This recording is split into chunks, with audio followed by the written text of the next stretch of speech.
Di sudut selatan Kepulauan Filipina, angin membawa aroma garam dari Laut Sulu yang membentang luas. Di antara ombak dan pulau-pulau kecil yang tersebar seperti permata, hiduplah sebuah suku yang menolak dilupakan sejarah, Tausug, sang orang-orang laut yang memegang teguh kehormatan dan keberanian sebagai inti identitas mereka. Tausug, yang berarti orang arus, bukan sekadar nama, melainkan cermin jiwa. Mereka adalah pelaut, pedagang, dan pejuang yang tangguh. Berasal dari Kepulauan Sulu, terutama di Pulau Jolo, mereka sejak dahulu telah mengarungi samudra, berdagang hingga ke Kalimantan, Sulawesi, dan Semenanjung Malaya, bahkan melawan penjajah dengan keberanian yang melegenda. Pada abad ke-15, berdirilah Kesultanan Sulu, sebuah kerajaan Islam yang makmur dan disegani. Di bawah panji kesultanan, bangsa Tausug memainkan peran utama, mereka menjadi prajurit, pelaut, dan pemimpin. Melalui diplomasi dan ketegasan, Kesultanan Sulu menjalin hubungan dengan Kesultanan Brunei, bahkan sempat menerima wilayah Sabah sebagai hadiah. Sebuah warisan yang hingga hari ini membekas dalam politik Asia Tenggara. Namun, seiring datangnya bangsa kolonial, Spanyol, Amerika, dan Jepang, Tausug tak tinggal diam. Mereka melawan. Mereka memilih mati dengan kehormatan ketimbang hidup sebagai budak. Dari pedang ke senapan, dari gua ke laut, perlawanan terus menyala. Kata, maratabat, atau harga diri, menjadi sakral dalam hidup mereka. Budaya Tausug adalah simfoni dari keberanian dan kelembutan. Tarian Pangalai, misalnya, melambangkan kehalusan jiwa, dengan gerakan tangan yang lemah gemulai seperti ombak. Namun di balik itu, ada pula seni bela diri kuntau yang menjadi pusaka para pejuang. Mereka menghias tubuh dengan pakaian tradisional berwarna cerah, dengan ukiran-ukiran indah pada keris dan perahu mereka. Agama Islam menjadi nadi spiritual suku Tausug, diwariskan sejak kedatangan dakwah Islam dari Arab dan India. Masjid-masjid kecil berdiri kokoh di desa-desa pesisir, dan nilai-nilai Islam hidup dalam keseharian, dalam adat, dalam hukum, dalam cinta, dan dalam peperangan. Hari ini, di tengah modernitas dan globalisasi, bangsa Tausug tersebar tak hanya di Sulu, tetapi juga di Sabah, Kalimantan, dan berbagai kota besar. Namun mereka tetap membawa roh leluhur, baik dalam bahasa, seni, maupun semangat kebebasan. Konflik, kemiskinan, dan marginalisasi masih menjadi tantangan, tapi seperti arus laut yang tak pernah lelah, semangat Tausug tetap bergerak maju. Menjadi Tausug bukan sekadar tentang asal-usul, tapi tentang warisan jiwa. Tentang keberanian yang tidak gentar, tentang laut yang menjadi guru, dan tentang kehormatan yang tidak bisa ditawar. Dalam denyut ombak Sulu yang tak pernah hening, kisah mereka terus bergema, menantang lupa, dan menuntut hormat. Di balik nama besar Kesultanan Sulu dan keberanian para pejuang lautnya, suku Tausug menyimpan banyak fakta yang nyaris mistis, unik, ganjil, dan seakan menentang logika. Tradisi lisan dan sejarah kelam membuat banyak dari cerita ini tersembunyi, hanya dibisikkan dari leluhur kepada cucu-cucu mereka. Tapi di balik bisikan itu, ada teka-teki yang menggoda rasa ingin tahu siapapun yang mendengarnya. Pangalai dikenal luas sebagai tarian klasik Tausug yang anggun. Namun sebagian masyarakat percaya bahwa ada versi gelapnya, Pangalai Itum, tarian bayangan. Konon, penari yang menguasai teknik rahasia ini bisa menggunakan gerakan tangan untuk menyentuh jiwa seseorang dari kejauhan. Orang yang terkena bisa jatuh sakit atau kehilangan kesadaran. Para tetua menyebutnya sebagai bentuk ilmu siluman lembut, diwariskan secara rahasia, dan hanya digunakan dalam keadaan darurat. Dalam satu upacara kuno yang nyaris punah, pemuda-pemuda Tausug dulu mengikuti ritual sandau, mereka berenang ke laut lepas saat malam tanpa perahu, hanya bersenjatakan keris kecil. Tujuannya, menghadapi roh-roh penjaga laut atau makhluk tak terlihat yang disebut jin laut. Jika mereka kembali saat fajar, mereka dianggap layak menjadi pelindung suku. Jika tidak, tidak ada pencarian. Hanya doa dan hormat. Tidak semua keris Tausug adalah senjata biasa. Beberapa di antaranya diberi nama khusus, dan dipercaya memiliki roh penjaga. Nama itu tidak boleh disebut sembarangan, karena bisa membangunkan kekuatan yang terkunci di dalamnya. Anehnya, beberapa keris kuno konon bisa bergetar sendiri saat musuh datang.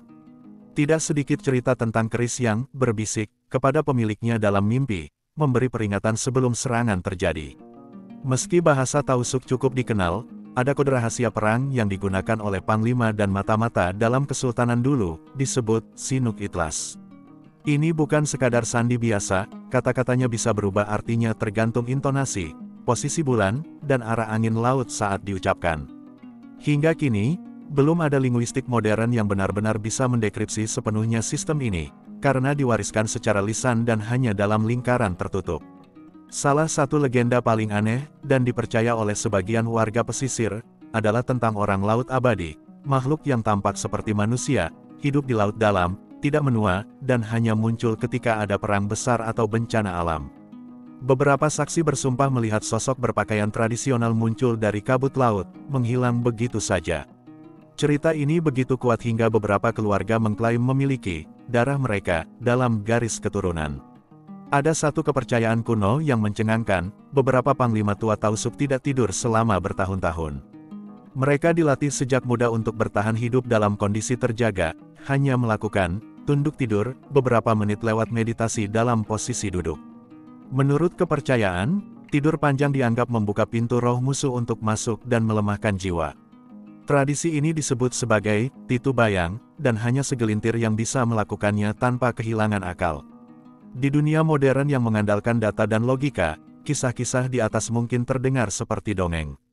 Namun bagi suku Tausug, garis antara yang nyata dan gaib tidak pernah benar-benar terpisah. Tradisi dan kekuatan leluhur mengalir dalam darah mereka seperti ombak yang tak pernah berhenti. Dunia luar boleh mengabaikan kisah-kisah ini, tapi bagi mereka yang lahir dari darah laut dan angin timur, semua itu bukan sekadar cerita, melainkan warisan hidup. Di balik cerita tentang panglima, perang, dan laut yang bergelora, ada sosok yang sering tersembunyi dari sejarah tertulis, wanita Tausug.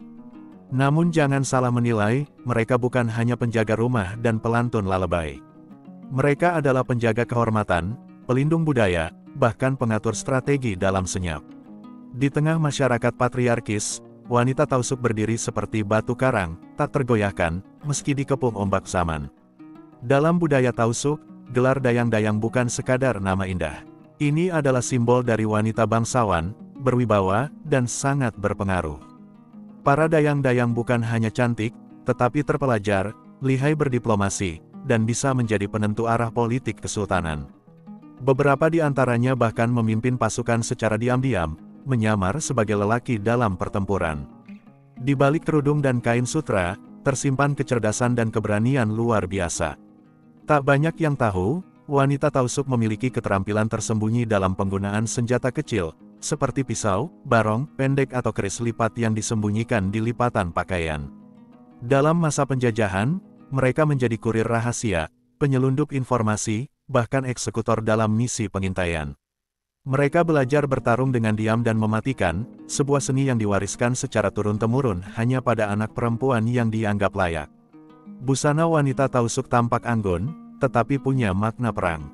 Warna merah darah dan hitam pekat pada kebaya atau sarung bukan sekadar estetika, itu simbol keberanian dan kesiapan menghadapi kematian demi kehormatan. Dalam budaya lama, jika seorang wanita mengenakan pakaian berwarna hitam polos dan membawa keris kecil, itu berarti ia telah bersumpah mati, baik karena dendam keluarga atau pembalasan kehormatan. Saat kaum pria berperang atau berdagang ke negeri jauh, kaum wanitalah yang menjaga akar budaya. Mereka menyimpan dan mengajarkan kisah, puisi-puisi lisan, dongeng perang, kisah cinta, dan doa-doa rahasia kepada anak-anak. Dalam cerita mereka, seorang ibu bisa jadi jenderal bayangan, seorang nenek bisa jadi penyihir penjaga desa. Dari mulut merekalah legenda Sulu bertahan melintasi generasi. Wanita Tausug dikenal sangat tegas dalam urusan cinta. Mereka boleh memilih pasangannya sendiri, dan jika tidak menyukai lamaran seorang pria, mereka berani menolak langsung di depan keluarga. Namun, sekali cinta diberi, maka kesetiaan mereka tak bisa digoyahkan. Bahkan ada tradisi lama, jika suami gugur dalam pertempuran, istri akan menjaga nama baik keluarga dan menolak menikah lagi, sebagai bentuk penghormatan tertinggi. Dari cerita lisan yang masih dibisikkan hingga kini, konon ada seorang panglima wanita bernama Putri Indanan, keturunan campuran Arab dan Tausug, yang memimpin pasukan melawan penjajah Spanyol. Ia dikenal dengan kecantikan mematikan, bisa meluluhkan lawan sebelum menghunus keris. Kabarnya, jasadnya tidak pernah ditemukan, dan masyarakat percaya ia kembali ke laut, menjadi penjaga wilayah Sulu di alam lain. Wanita Tausug bukan hanya pelengkap dalam sejarah laki-laki, mereka adalah tulang punggung yang menopang roh yang menjaga, dan nyala api yang membakar diam-diam. Di dalam bisikannya ada kekuatan, di balik senyumannya ada siasat, dan di dalam hatinya mengalir darah leluhur yang tidak mengenal tunduk. Mereka bukan wanita biasa, mereka adalah wanita laut, wanita dari bangsa arus, yang lahir dari gelombang dan dibesarkan oleh badai. Menjadi tausuk bukan hanya tentang garis keturunan atau kampung halaman. Menjadi tausuk berarti hidup dengan luka sejarah, menari di atas ketidakpastian, dan tetap tersenyum meski badai datang tanpa henti. Mereka hidup dengan cara yang sederhana, namun diselimuti oleh kebanggaan yang tak bisa dibeli. Mereka tidak mencari simpati, hanya meminta dunia untuk tidak menghapus mereka dari peta kemanusiaan. Sebagian besar wilayah tempat tinggal suku Tausuk, terutama di Kepulauan Sulu, masih terperangkap dalam lingkaran kemiskinan struktural, akses pendidikan minim, infrastruktur tertinggal, layanan kesehatan nyaris tak ada. Tapi jangan kira mereka menyerah.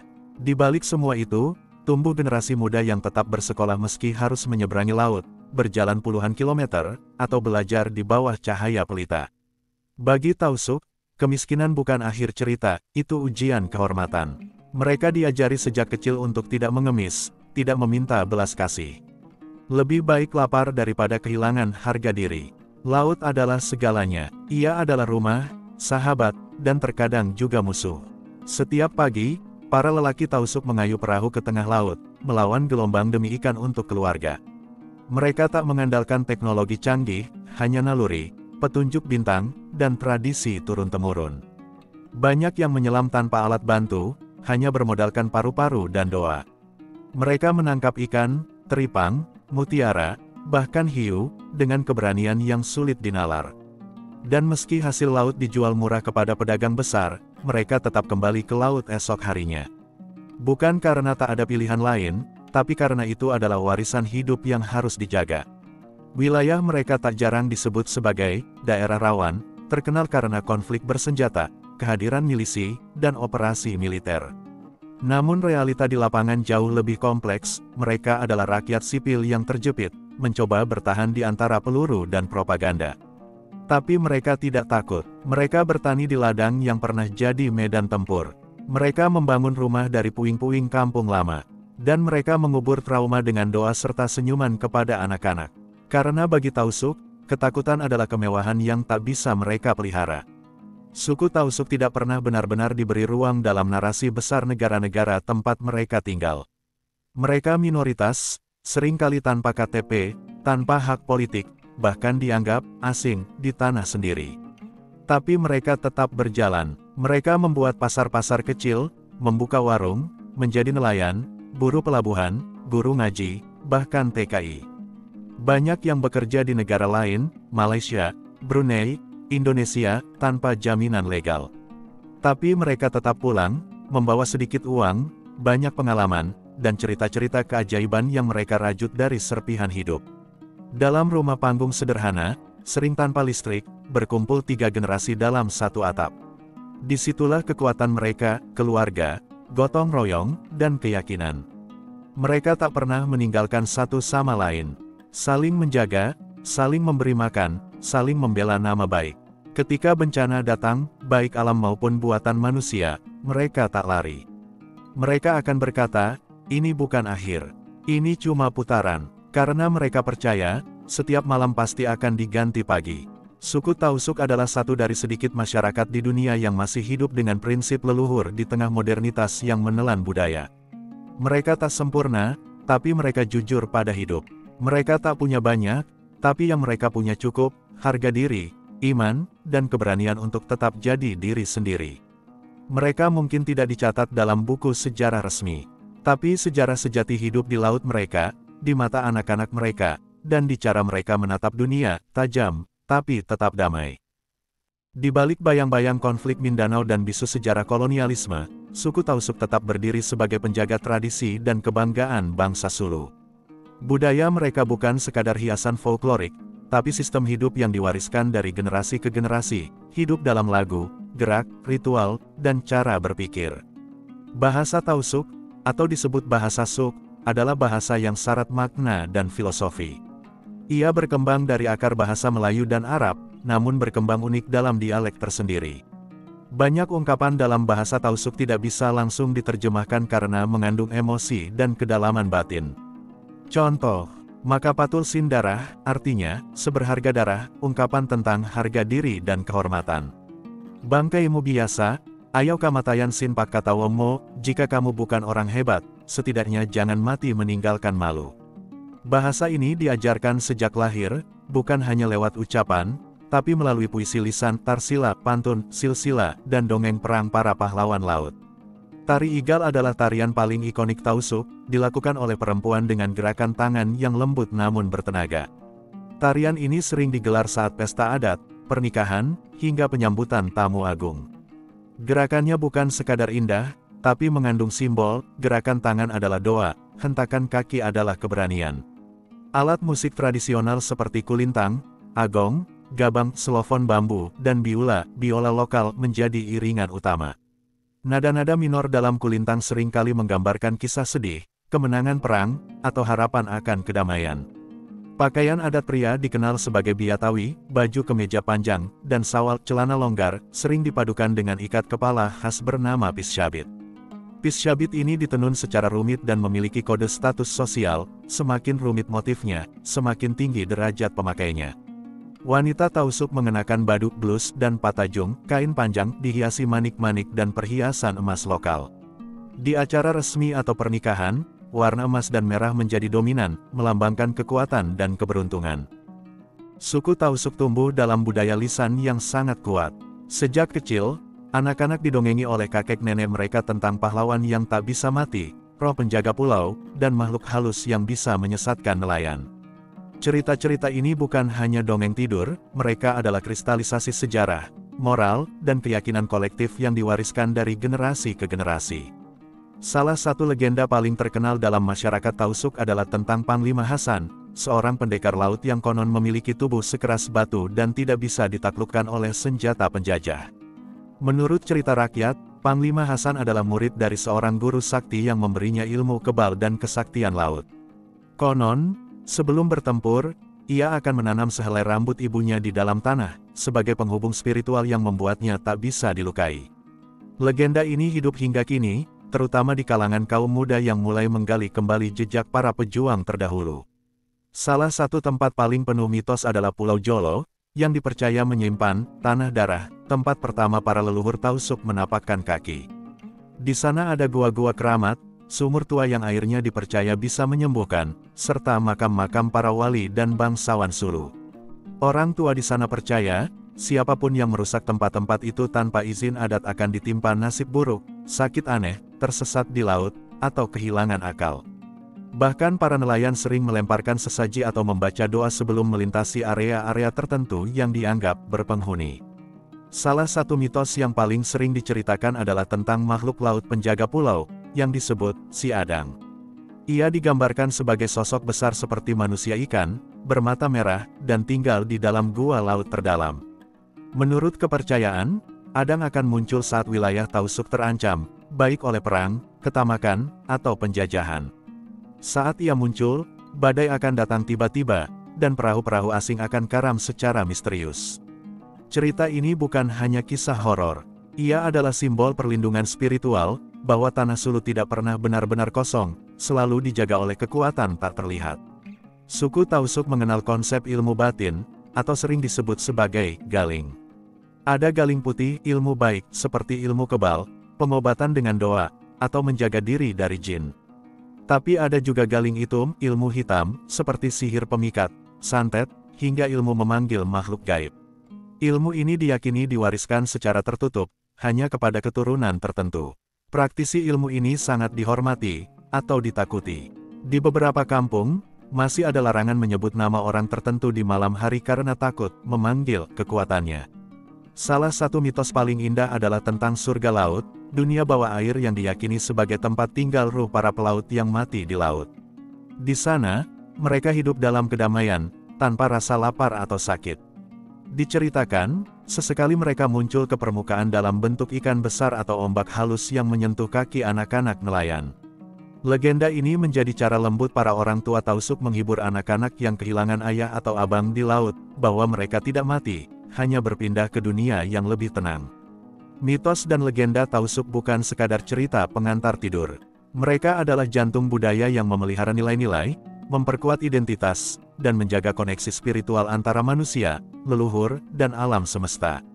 Dunia mereka penuh misteri, tapi justru dari situlah kekayaan jiwa mereka bersinar. Selama laut masih bergelombang, dan selama cerita masih dibisikkan di beranda rumah, mitos-mitos itu akan terus hidup, melindungi, menginspirasi, dan menjaga roh Tausug tetap menyala. Suku Tausug adalah salah satu suku yang memiliki sejarah panjang dan penuh dengan kejayaan. Mereka berasal dari wilayah Kepulauan Sulu di Filipina Selatan, tetapi cerita mereka meluas jauh melampaui batas geografis yang ada sekarang. Tausug berasal dari dua kata dalam bahasa lokal, tau, yang berarti manusia, dan suk, yang berarti laut. Secara harfiah, Tausug dapat diartikan sebagai manusia laut. Keberadaan mereka sangat erat kaitannya dengan laut yang tak hanya menjadi sumber kehidupan, tapi juga tempat mereka berperang dan bertahan. Sejarah suku Tausug sangat dipengaruhi oleh dua budaya besar, Melayu dan Arab. Sejak abad ke-12, bangsa Melayu yang berlayar dari Sumatera dan Semenanjung Malaya datang ke Kepulauan Sulu. Mereka membawa ajaran Islam yang berkembang pesat di kawasan ini, menjadikan suku Tausug sebagai salah satu kelompok etnis pertama yang memeluk Islam di Filipina. Pada abad ke-14, Kesultanan Sulu didirikan oleh Sultan Syarif ul Hashim, seorang keturunan dari Arab yang datang melalui Malaysia. Dari sinilah proses Islamisasi dimulai dan suku Tausug mulai menyesuaikan diri dengan ajaran Islam yang semakin menguatkan budaya mereka. Proses ini menjadikan Tausug bukan hanya bangsa yang berbicara dalam bahasa Melayu, tetapi juga memiliki kedekatan dengan tradisi Islam yang kental, yang masih dijaga hingga hari ini. Pada puncaknya, Kesultanan Sulu adalah kerajaan maritim yang sangat kuat. Ia menjadi penguasa tidak hanya di Kepulauan Sulu, tetapi juga sebagian besar wilayah Mindanao, bahkan hingga bagian utara Kalimantan, sekarang Malaysia. Sultan Sulu yang pertama kali memimpin adalah Sultan Syarif ul Hashim, yang mengembangkan kerajaan ini menjadi pusat perdagangan dan pengaruh di wilayah Asia Tenggara. Kesultanan Sulu memiliki kekuatan angkatan laut yang luar biasa, dan armada perangnya berlayar di seluruh perairan Laut Sulu, menghubungkan mereka dengan berbagai kerajaan dan kerajaan lain di Asia Tenggara, serta dunia Arab dan India.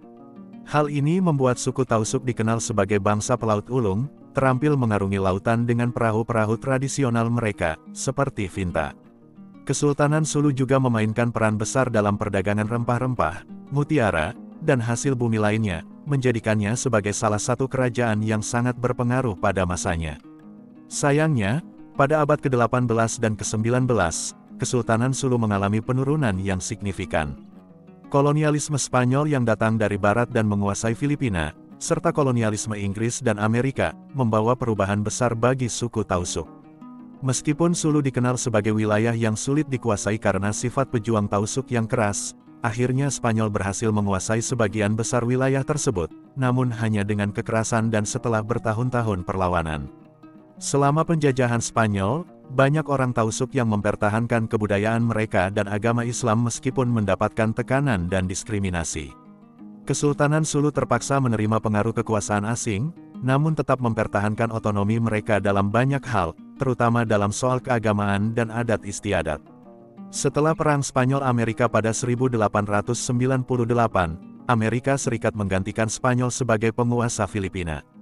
Tentara Amerika juga berusaha menguasai Sulu, tetapi perlawanan oleh pejuang Tausug tidak pernah padam. Pemberontakan Tausug yang dikenal sebagai Perang Moros tahun 1901 sampai tahun 1913 menjadi simbol keteguhan mereka dalam mempertahankan kebebasan dan identitas mereka. Meski wilayah Kesultanan Sulu kini terbagi antara Filipina dan Malaysia, suku Tausug terus menjaga warisan budaya mereka. Mereka membangun kehidupan di tengah keterbatasan dan seringkali menjadi kelompok yang terpinggirkan, baik dalam politik maupun ekonomi. Namun begitu, semangat mereka untuk mempertahankan identitas dan kebanggaan mereka sebagai manusia laut tidak pernah padam. Di era modern ini, banyak orang Tausug yang berjuang di luar negeri sebagai tenaga kerja migran, di Malaysia, Brunei, bahkan di Arab Saudi. Meskipun hidup dalam keterbatasan, mereka tetap menjaga nilai kebersamaan yang sangat kuat, mempererat tali silaturahmi antar sesama keluarga besar dan menjaga tradisi adat yang diwariskan oleh leluhur mereka. Hingga hari ini, konflik seputar wilayah Sulu dan Mindanao, yang diperburuk oleh ketegangan politik dan klaim kedaulatan antara Filipina dan Malaysia, masih menjadi bagian dari perjuangan hidup orang Tausug. Meski menghadapi tantangan besar, baik dari segi ekonomi maupun sosial, mereka terus bertahan dengan penuh semangat, menjaga hak-hak budaya dan sejarah yang menjadi jati diri mereka. Suku Tausug adalah saksi bisu dari perjalanan panjang sejarah Asia Tenggara. Dari sebuah kerajaan maritim yang pernah berjaya hingga menjadi simbol perlawanan terhadap penjajahan, mereka adalah bangsa yang tak pernah menyerah. Sejarah mereka adalah kisah keberanian, semangat juang, dan kemauan untuk tetap berdiri tegak, meskipun badai datang tak henti. Seperti laut yang mereka cintai, mereka tetap hidup, bergerak, dan mengalir, menjaga warisan yang tak pernah bisa diambil oleh siapapun.